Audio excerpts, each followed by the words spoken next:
안녕하세요. 오늘도 여러분과 함께 클래식 어디까지 들어봤니?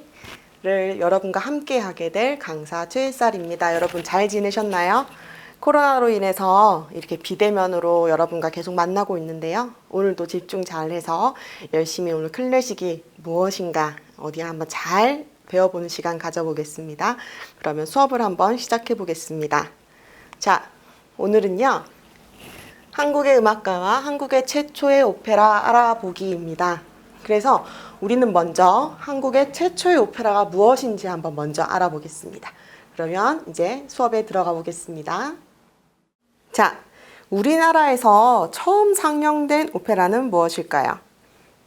그 다음에 우리나라에서 최초로 올린 첫 오페라는 무엇일까요? 한번 알아보겠습니다. 자, 우리나라에서 처음 상영된 오페라는 1948년에 명동에서 라트라비아타 춘희가 제일 먼저 올라갔어요. 라트라비아타는 베르디의 작품이기도 합니다. 그래서 베르디의 작품이 가장 우리나라에서 처음으로 올라간 오페라입니다. 자, 그렇다면 가장 우리나라에서 첫 창작 오페라는 무엇일까요? 자, 조금 힌트를 얻으셨나요? 이 그림을 보면 도령과 어여쁜 한복을 입은 여인이 보이죠. 바로 현재명이 지은 춘향전입니다. 자, 춘향전은요 1950년 5월에 당시 국립극장에서 초연된 극입니다. 그래서 우리나라에서 처음으로 지어진 오페라입니다. 자, 이 작품에는요 우리가 익히 알고 있는 춘향과 몽룡이 둘의 만남과 사또가 나오고 그렇게 똑같이 우리가 알고 있는 이야기가 이렇게 오페라로 지어진 거예요. 자, 한번 볼게요. 자, 춘향이와 이몽룡의 만남, 그리고 시종일관 웃기는 향단이와 방자, 그쵸? 밑에서 일하는 우리 친구들 밑에서 말랑말랑하면서 방자와 향단이가 아주 재미있는 캐릭터를 맡아서 즐겁게 이야기를 만들어가고 있습니다. 그래서 그 다음에 뺑덕 어멈도 나오고요. 춘향에게 내 수청을 들어라 하는 사또도 나오게 됩니다. 그래서 우리가 익히 알고 있는 이야기가 과연 이 무대에서 어떻게 음악으로 만들어졌는지 오늘 만나보면 되겠죠. 자, 이 오페라는요. 우리나라에서 최초로 쓰여진 오페라고 5막으로 되어 있습니다. 그래서 초연 당시에는 대오페라 춘향전이라고 표기되었기도 하네요. 자, 1945년 광복 이후 우리나라에 전통 설화를 가지고 작곡을 하고 싶어 했던 현재명 선생님께서는요. 이 성악가의 이점을 살려서 흐름을 잘 만들었습니다. 자, 대사에는요. 이서구 극작가님이 쓰셨고요. 그 다음에 그래서 그 이서구 극작가님이 되게 어떻게 쓰셨냐면 희화적이고 전체적으로 분위기가 잘 이어가게끔 그렇게 연출을 하셨습니다. 자,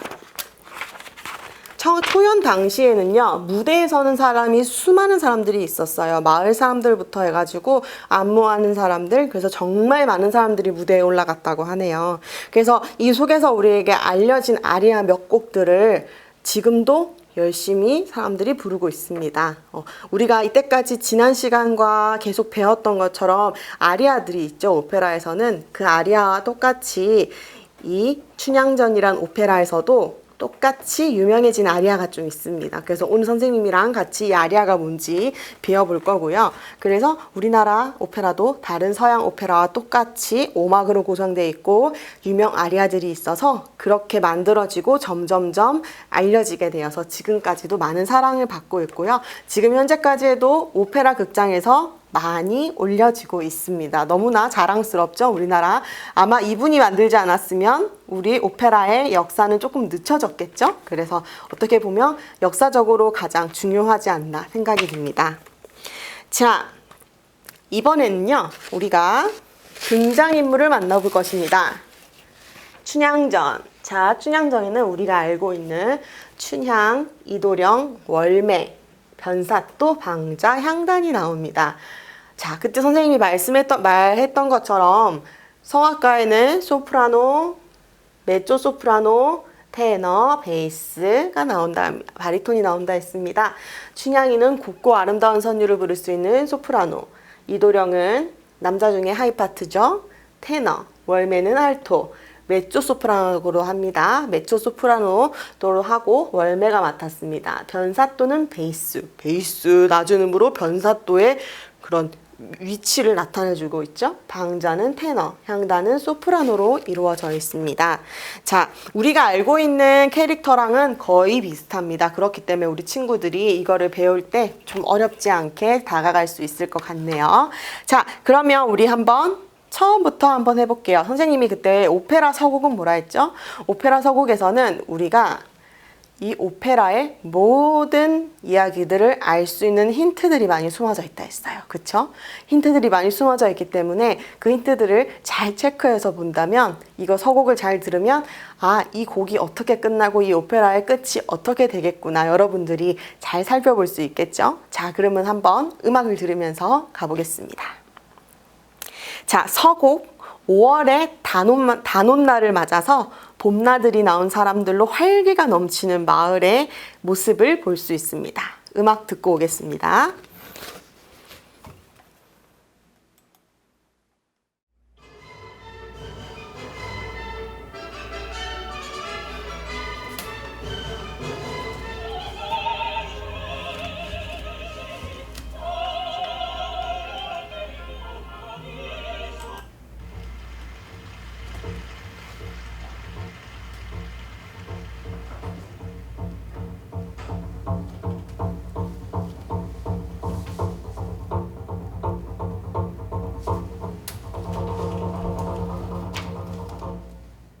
자, 이제 서곡이 시작될 것입니다.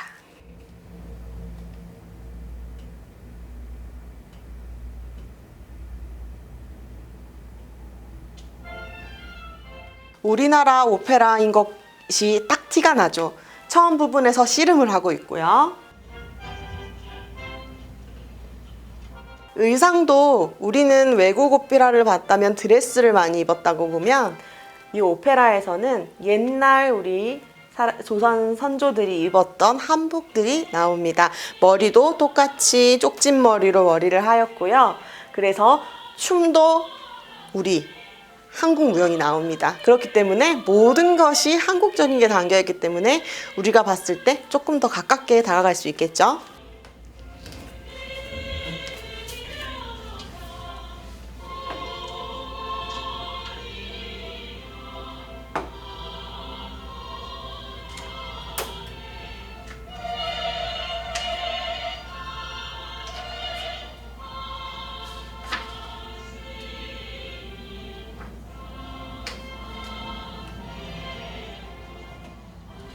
지금 이 장면은요, 마을 처자들이 나와서 이 5월 달의 날과 이런 배경을 설명해 주고 있어요. 자, 여기 이도령과 방자도 보이죠? 자, 여기서 탈춤도 추고 있고요. 어떻게 보면 외국에서 왈츠를 췄다면 우리 한국 오페라에서는 이런 춤들이 나오기도 합니다.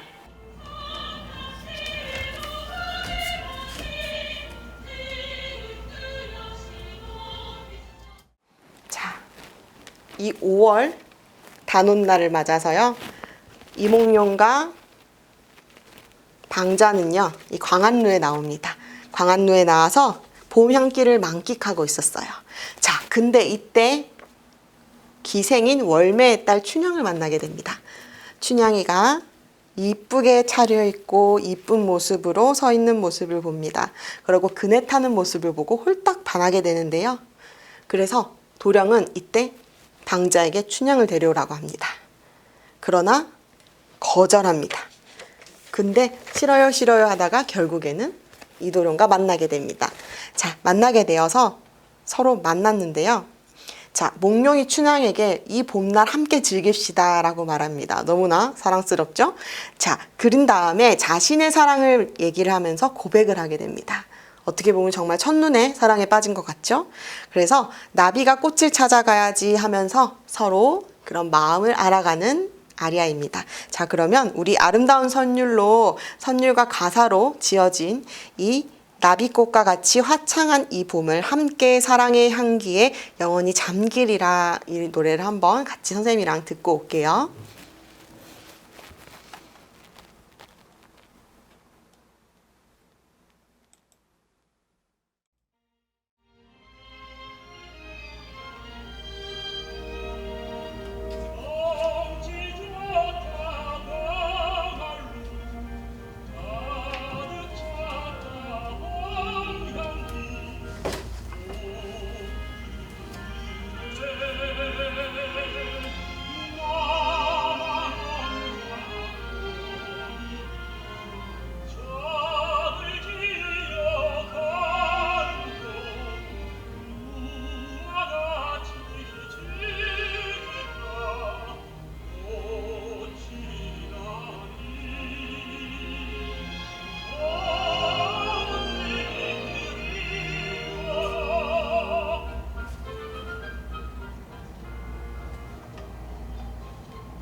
자, 지금 들리죠? 몽룡이 방자에게 시끄럽다 이놈아 춘향을 데려오라 합니다. 자, 그러면 이제 듀엣을 한번 들어볼게요.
지금 보듯이 가사가 다 한글로 나오죠.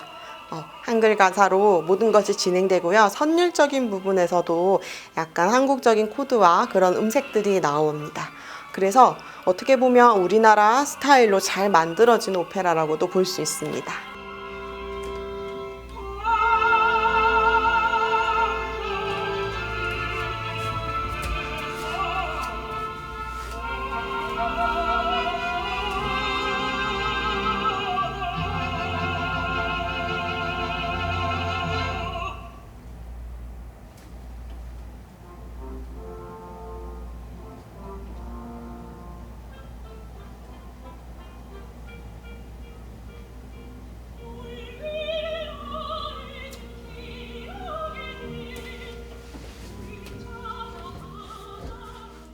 나비의 꽃을 비유한 이몽룡의 아리아 후에 춘향이 나와서 화답의 답가를 부릅니다.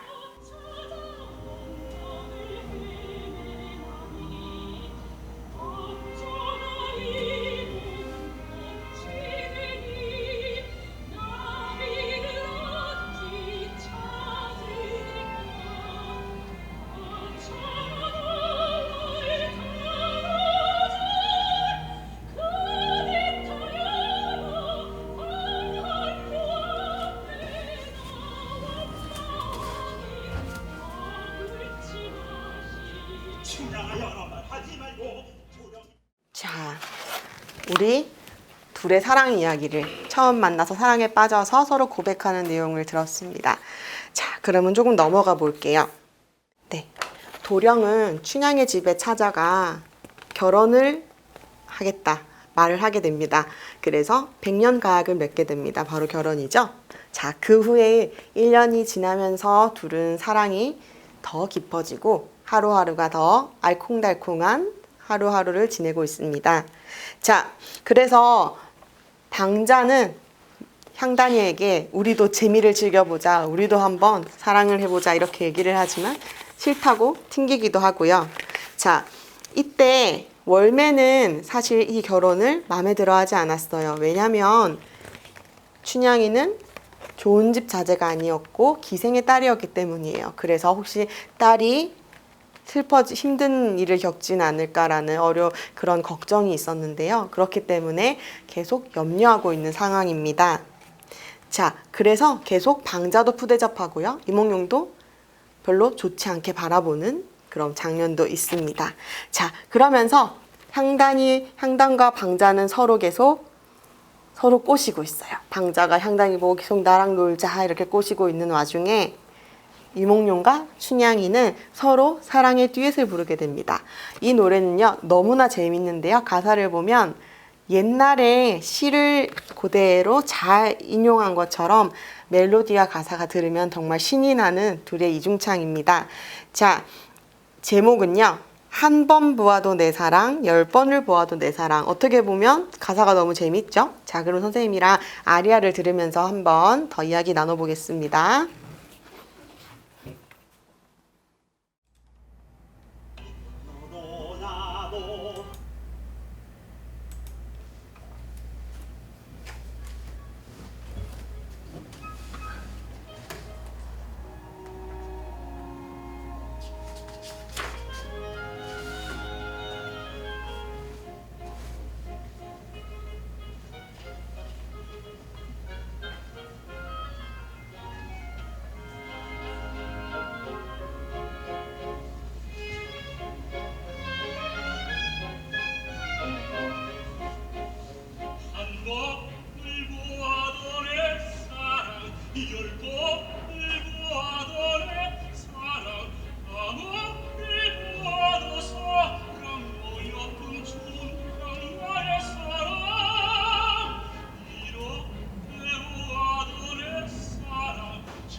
둘의 사랑의 듀엣이 너무나 재밌죠?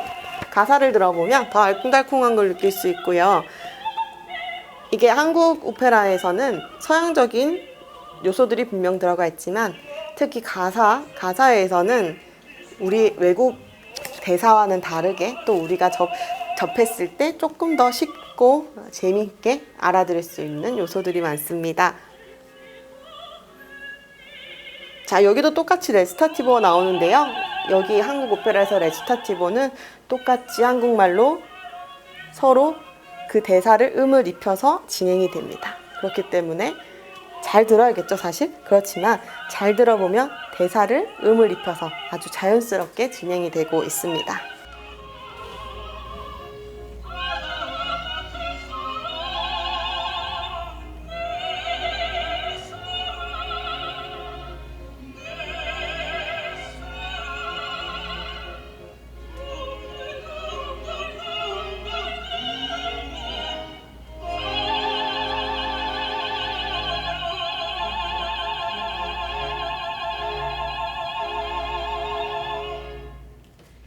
네, 잘 들었죠? 그러면 이제 다음으로 한번 넘어가 보겠습니다. 네, 춘향이의 이야기는 우리가 다 알고 있죠? 자, 이렇게 둘의 사랑의 이야기가 끝나고 이제 갑자기 이몽룡의 아버지가 한양으로 떠나게 됩니다. 그러면서 같이 떠나야 될 일이 생기는데요. 이때 몽룡은 춘향을 놓아둔 채, 그 남원에 놓아둔 채 떠나게 됩니다. 그러면서 춘향은 꼭 장원급제를 하고 돌아오세요 라고 얘기를 하게 되죠. 이렇게 세월이 지나서 몇 년이 돼도 찾아오지 않는 이몽룡을 기다리는 춘향은 사또의 부탁을 거절합니다. 수청을 들어라 하지만 신청은 거절하게 되죠. 그래서 옥에 갇히게 돼요. 얼마나 정절이 있는 여자인지 모르겠어요. 자, 그래서 이 옥에 갇혀서 그리운님을 그리워하는 아리아가 있는데요.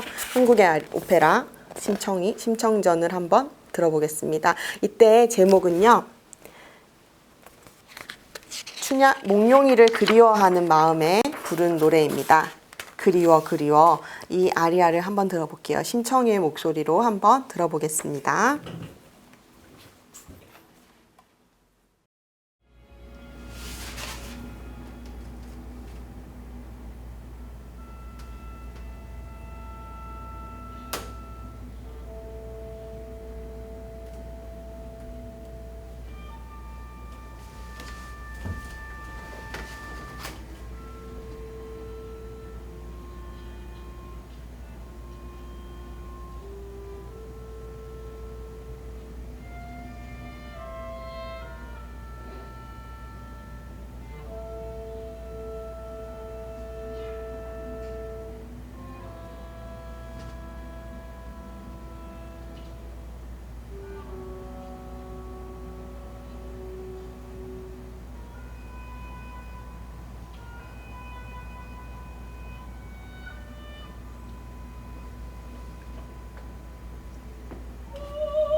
이때 옥중에 있던 춘향을 찾아서 월매도 찾아오게 되고요. 드디어 그리워하는 님, 몽룡이 돌아오게 됩니다. 그러면 둘의 듀엣을 한번 들어보겠습니다.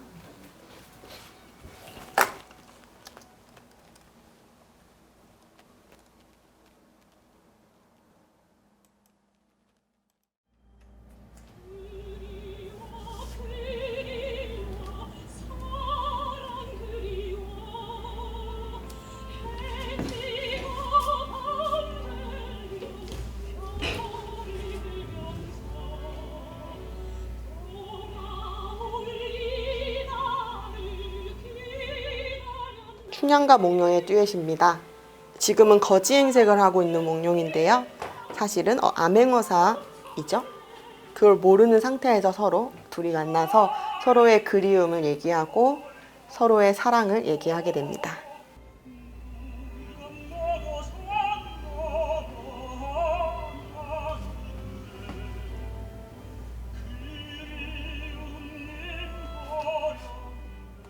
아까 한 번을 보아도 내 사랑, 아까 그 두의 듀엣과는 좀 다르죠, 느낌이?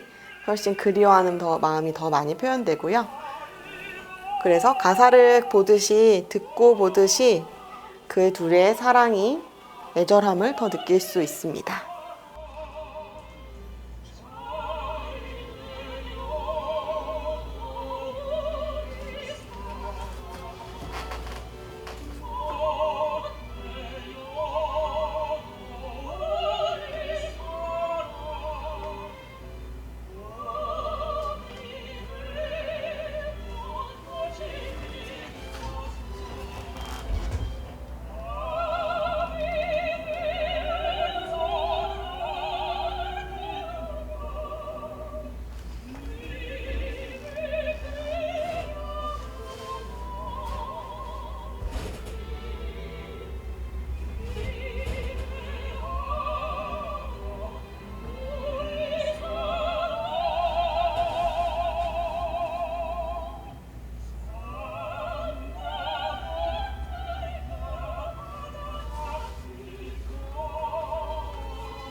어떻게 보면 외국 오페라와는 다르게 노래가 우리나라 동요 같기도 하고요. 흐름이 조금 다르기도 한 부분이 있습니다. 그래서 우리가 이걸 들으면서 한국적인 음악이나 한국적인 음들, 그 다음에 한국적인 박자들이 혹시 들어가 있나 이런 것도 살펴보면서 한번 여러분들이 볼 기회가 있으면 그런 걸 체크해서 한번 봐도 너무나 좋을 것 같습니다.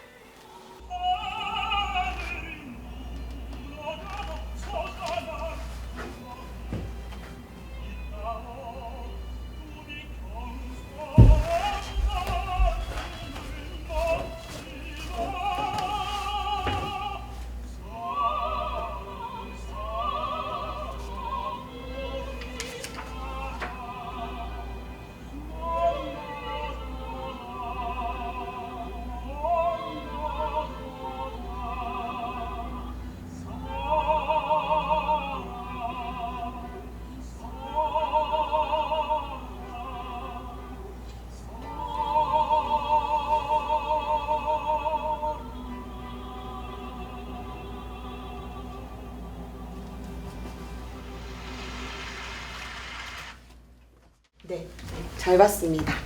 지금까지 한국의 최초의 오페라 춘향전을 보게 됐습니다. 사실 지금도 여러 작품들이 춘향전을 이어서 계속 작곡되고 창작되어서 지금도 무대에 올라가고 있는데요. 한국 사람으로서 춘향전이 이렇게 시작을 잘 열어주었기 때문에 앞으로 여러분들이 더 많은 한국 오페라를 보게 된 것 아닌가라는 생각이 듭니다.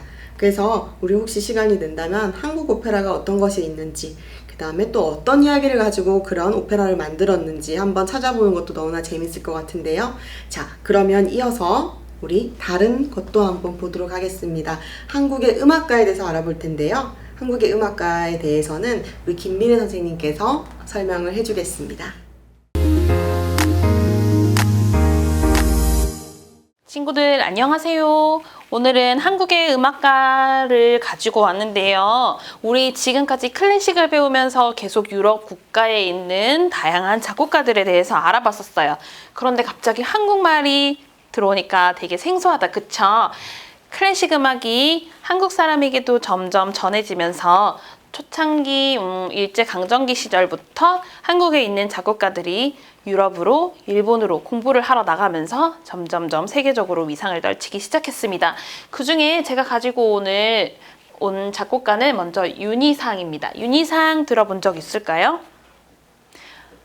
혹시 통영에 윤희상 국제음악제 들어본 친구들이 있을까요?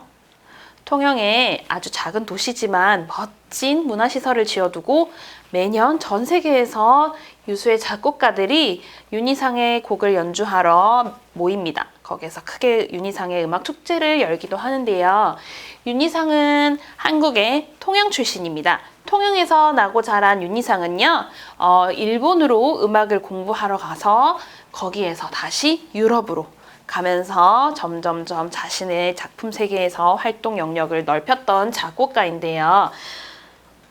자, 윤희상은 먼저 프랑스로 넘어가게 됩니다. 프랑스에서 공부를 하다가 작품 활동을 하면서 자신의 곡을 연주하기 위해서 독일로 또 넘어가요. 독일에서 활동하면서 독일에서 사람들과 만나게 되고 그렇게 하면서 조금씩 본인의 이름이 알려져서 후에는 베를린으로 넘어가 그곳에서 정착해서 오랜 시간 작품 활동을 하게 됩니다. 일제강점기 시절부터 공부를 했던 윤희상이기 때문에 북한에도 친구가 있었어요. 그래서 조금 역사적인 문제긴 한데 박정희 대통령 시절에 윤희상이나 또 다른 한국의 음악가들이 간첩으로 몰리면서 구금되는 사건이 있었습니다. 그때 당시 우리가 잘 알고 있는 카라얀이나 스트라빈스키나 이렇게 책에서만 볼 것 같은 유튜브나 CD로만 접했던 그런 인물들이 유럽에서 모두 모여가지고 탄원서를 제출해줘요. 서명운동을 벌여요. 윤희상을 풀어달라. 그는 북한 간첩이 아니다. 아주 훌륭한 우리의 음악가에게 자유를 주세요 하고 서명운동을 벌립니다. 그래서 윤희상은 풀려나게 돼요. 그리고 다시 그 덕에 베를린으로 돌아가서 그때부터 본격적으로 자신의 작품 활동을 펼치게 됩니다. 구금되어 있던 그때 시절에도 오페라를 작곡해서 그의 와이프가 독일에서 윤희상 없이 초연을 올리기도 했었습니다. 자, 우리는 오늘 조금 낯설지만 현대적으로 우리의 정서를 잘 풀어낸 윤희상의 음악을 들어보고자 합니다. 서양 클래식 음악에서 그리고 서양 클래식 음악 작곡 기법에서 최초로 동양적인 면모를 더했던 작곡가인데요. 그의 음악은 어떤 특색을 가지고 있는지 한번 찬찬히 들여다볼까 합니다. 먼저 기악곡을 가지고 왔어요. 여기 보면 바이올린과 더블 베이스, 콘트라베이스입니다. 어떤 소리가 나는지 이 윤희상의 음악은 어떤 스타일로 작곡이 되었고 어떻게 연주가 되는지 현대 음악의 특징은 무엇인지 한번 들어보면서 살펴볼게요.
20세기 이후의 이런 음악들은 이렇게 우리에게 익숙하지 않은 화성으로 전개가 많이 됩니다.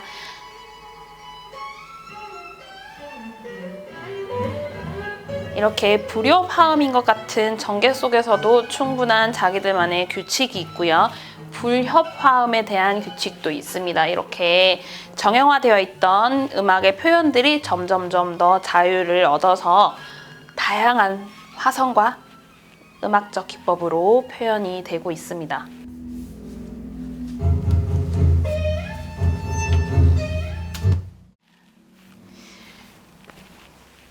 윤희상의 삶은 그렇게 평탄하지가 않았어요.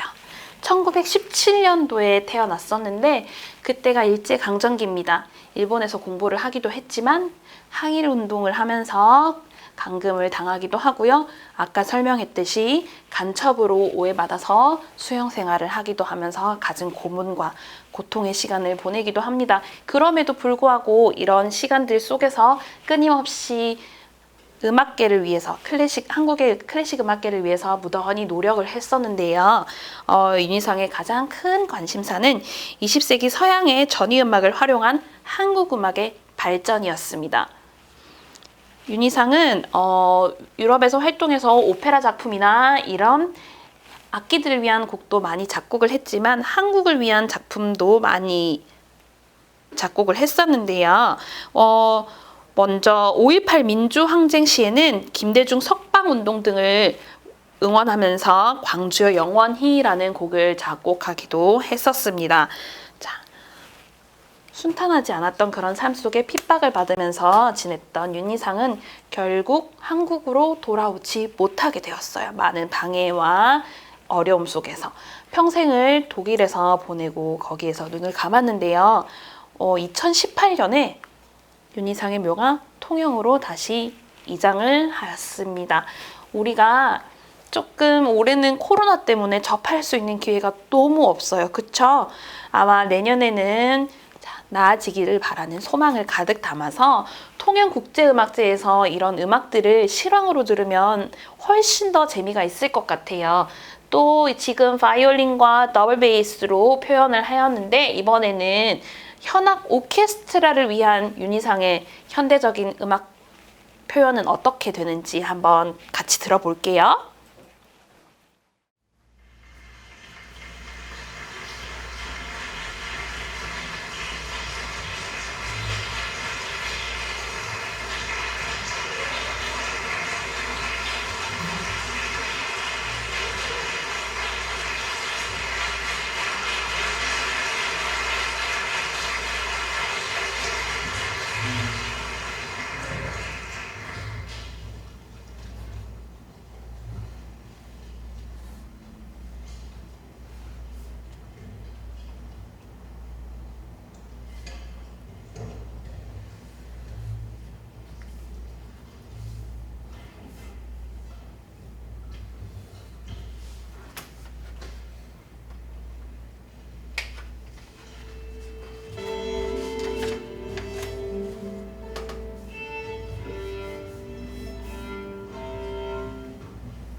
익숙하지 않은 음악이다 보니까 조금 낯설거나 어렵게 느껴지기도 하는데요. 윤희상은 이제 서양 음악에 한국 음악의 방식을 도입하면서 작곡을 했었습니다. 각 악기의 특성에 맞게 다양한 소리로 자기가 원하는 음악을 표현을 했었는데요. 윤희상은 중심음을 기준으로 여러 다른 선율들이 동시에 연주가 되는 방식으로 작곡을 했었습니다. 자, 이 외에도 아름다운 곡들이 많이 써져 있어요. 아까 윤희상은 외국에서 오랜 시간 보냈지만 한국에 대한 끊임없는 관심으로 광주여 영원히라는 곡을 작곡을 했었는데요. 그런 마음을 담아서 이렇게 소규모의 편성부터 시작해서 칸타타, 나의 땅, 나의 민족이여, 그리고 오케스트라를 위한 화염 속의 천사 등 자신의 고국에 대한 관심과 민족 문화에 대한 관심을 이렇게 음악적으로 표현을 했었습니다. 윤희상은 이런 것들이 결코 정치적으로 표현을 하는 것이 아니라 그냥 자기 마음의 소리를 쓴 것뿐이다 라고 늘 되뇌었습니다. 한국의 음악가 윤희상에 대해서 조금 알아봤는데요. 윤희상에 이어서 다음 세대 또는 겹쳐지는 다음 세대가 되겠습니다. 우리 정트리오에 대해서 알아보도록 할게요. 정트리오는요. 자, 여기 3명 사진 보이시나요? 이 세 분은 세 남매입니다. 정명화, 정경화, 정명훈 이렇게 이름에서 볼 수 있듯이 한 가족인데요. 자라면서 함께 첼로, 바이올린, 지휘로 나눠져서 음악가로 그리고 아주 세계적인 명성을 얻는 음악가로 성장하게 됩니다.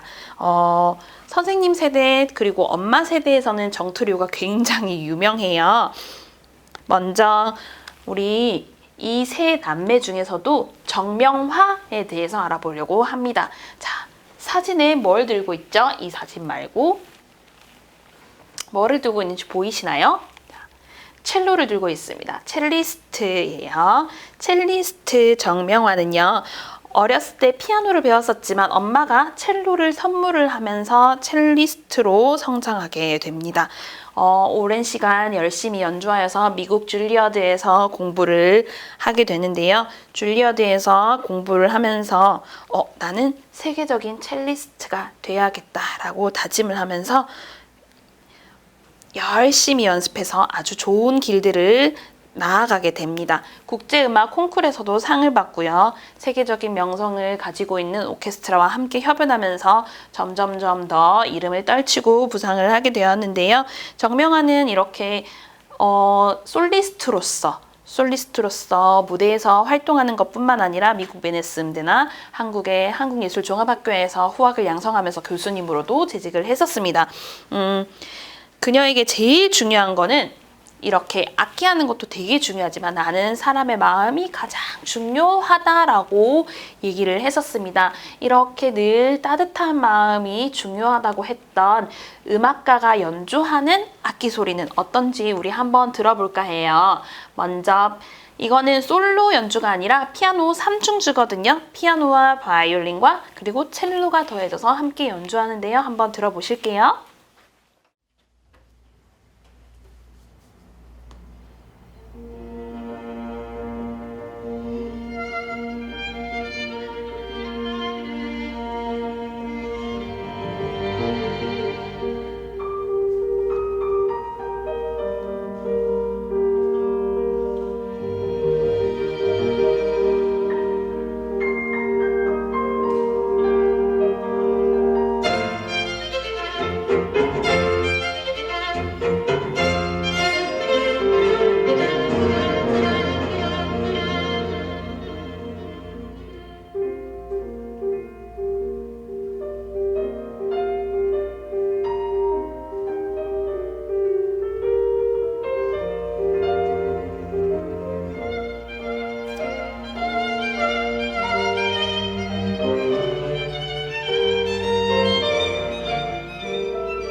따뜻함이 조금 느껴지시나요? 음악이라는 것은 마음을 또는 감정을 표현하는 거다 보니까 차가우면 차가운 대로, 따뜻하면 따뜻한 대로, 뜨거우면 뜨거운 대로 이렇게 악기 연주든 노래든 겉으로 드러날 수밖에 없는데요. 충분히 따뜻한 마음을 가진 사람이라는 게 음악의 뜨거움에서 느껴지기도 합니다. 이번에는 트리오 말고 정명화의 솔로 연주를 한번 들어보도록 할게요.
정명화의 오래된 연주 경력만큼 아주 깊은 소리를 느낄 수가 있습니다.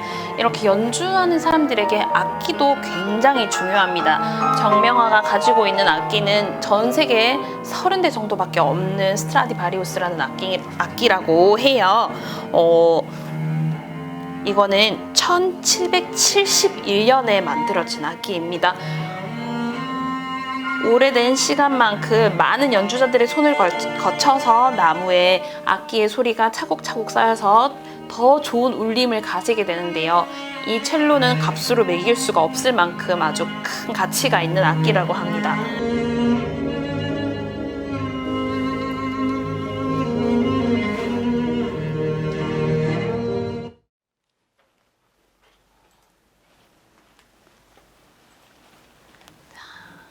여기 어린 소녀가 이렇게 바이올린을 들고 있습니다.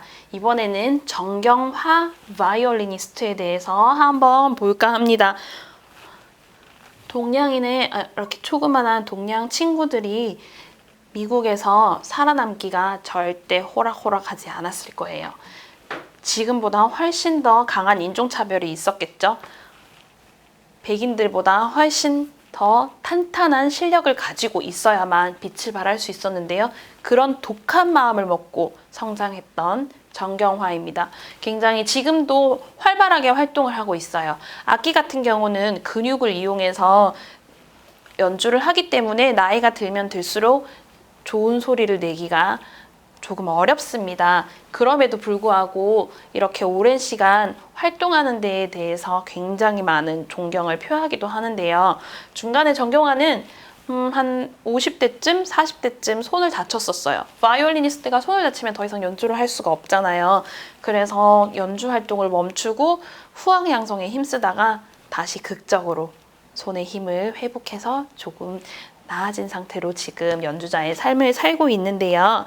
정경화는 4세 때부터 피아노를 배우고 6세 때부터 바이올린을 배웠습니다. 그래서 미국으로 넘어가서 이제 또 공부를 계속 이어나가기도 하는데요. 동양인 최초로 상도 많이 받았고요. 플로리다주 마이애미 콘서트홀에서 동양인으로는 전 세계에서 2번째로 콘서트를 열기도 했었습니다. 처음 유럽에서 데뷔했던 당시 1970년이었는데요. 그때가 클래식계에는 이제 이름도 알려지지 않은 동양 나라에서 온 작고 어린 여성 바이올리니스트가 자신들의 음악을 세상 어떤 아티스트보다 잘 이해한다는, 그리고 잘 연주한다는 것에 굉장히 큰 충격을 받았습니다. 우리가 지금 접하고 있는 클래식은 사실 유럽에서 온 거잖아요. 근데 지금 이렇게 많은 한국의 음악가들이 그 본토의 음악을 훨씬 더 잘 이해하고 연주한다는 것이 그들에게는 굉장히 신선한 충격이었을 것 같아요. 오늘 정경화가 연주하는 바이올린을 먼저 들어보려고 합니다. 이 곡은 여러분들이 많이 접해봤던 기회가 있었을 것 같아요. 바흐라는 작곡가의 샤콘인데요. 어떤 소리가 나는지, 어떻게 음악을 잘 표현하는지, 어떤 깊이가 있는지 마음으로 한번 느껴보면서 들어볼게요.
정경화가 손가락을 다치고 난 뒤 다시 복귀를 하면서 처음으로 다시 초심으로 돌아가 작업을 시작했던 곡이 바로 바흐의 이런 무반주 소나타와 파르티타였습니다. 이거는 다른 악기가 없어요. 오직 바이올린 이 악기 소리만으로, 나의 표현만으로 음악의 세계를 가득 채우는 건데요. 이 곡을 연주하면서 정경화는 굉장한 자신감을 얻었다고 합니다.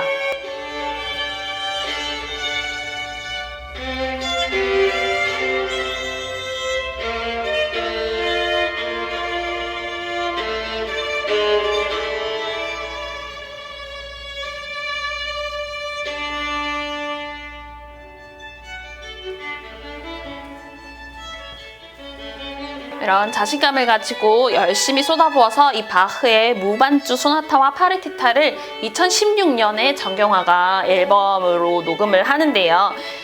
16년에 앨범 발표를 하고 17년에 카네기홀에서 바흐의 작품 이 무반주 소나타와 파르티타를 전곡 연주를 하는 콘서트를 열었었습니다. 그때 객석이 가득 찼었다고 해요.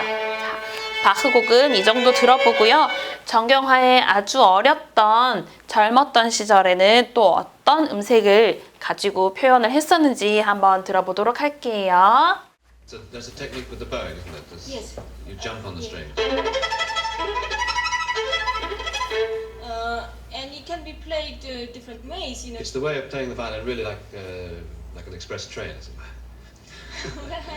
I suppose one can say any way one likes to, because you play a concert and there will be 3,000 people like this sitting in the audience. Then they have. 정경화가 사라사테라는 사라사테 곡을 연주를 할 텐데 굉장히 어렵기로 유명합니다. 그 곡을 연주하기 전에 이 사회자와 함께 어떤 테크닉으로 연주가 되는지, 어떤 테크닉으로 함께 표현을 하는 건지, 그 표현은 어떻게 하는 건지에 대해서 함께 인터뷰로 말하고 있습니다. You know, it all depends to individual. But what should we think of and listen to this piece then? You don't want to dictate to us how we should listen to it. No, I suppose this is very much of that. This piece.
이 사라사테의 곡도 굉장히 바이올리니스트들의 화려한 기교를 선보이게 하는 곡인데요. 오늘은 그 다음 정경화 다음으로 이 남매 정명훈 지휘자에 대해서 또 보도록 하겠습니다. 정명훈 지휘자는 우리 지난 시간에 한번 본 것 같아요. 그쵸? 오페라 카르멘 서곡을 연주하던 비디오를 보면서 봤어요. 그쵸? 그때 당시 지휘를 했던 사람이 바로 정명훈입니다. 한국의 음악가지만 지금은 프랑스를 중심으로 활동을 하고 있습니다. 어릴 때부터 피아노를 시작을 했어요. 피아노로 세계 유수의 콩쿨에서 입상을 한 뒤 끊임없이 지휘 공부를 하여서 LA 필부터 시작해서 베를린, 뮌헨 그리고 파리까지 유럽 전역에서 아주 이름을 떨치면서 지휘 활동을 벌이고 있는 지휘자입니다. 우리 오늘은 짧게 정명훈이 지휘하는 오케스트라를 한번 보도록 할까 봐요. 우리 히브리 노예들의 합창은 한번 봤었어요. 그쵸? 오늘은 베버의 Der Freischütz라는 오페라 서곡을 한번 베를린 필하모니와 함께 정명훈 지휘로 보실게요.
유튜브에 정명훈, 정경화, 정명화 이름을 치면 아주 많은 영상 자료들이 나와요. 거기서 친구들이 궁금한 영상을 클릭해서 한번 들어보는 것도 되게 좋은 일인 것 같아요. 이렇게 지금 보셨듯이 굉장히 열정적으로 박력 넘치는 음악을 만드는 것에 아주 큰 소질이 있는 정명훈은 윤희상의 심포니 2번을 세계 초연하는 데 지휘를 하기도 했었습니다. 많은 윤희상으로부터 시작해서 많은 한국의 음악가, 작곡가들이 활동을 하면서 한국 클래식 시장에서도 점점점 탄탄하게 잘 자리를 잡게 이끌어주고 있습니다. 코로나만 아니면 연주회장에서 직접 들어보면서 즐길 수 있는 기회가 있을 텐데 굉장히 많이 아쉽습니다. 우리 오늘 한국의 클래식 음악계에 대해서는 이 정도 알아보도록 하고요. 다음 시간에 또 한번 뵙도록 할게요. 오늘 수업 듣느라 수고하셨습니다.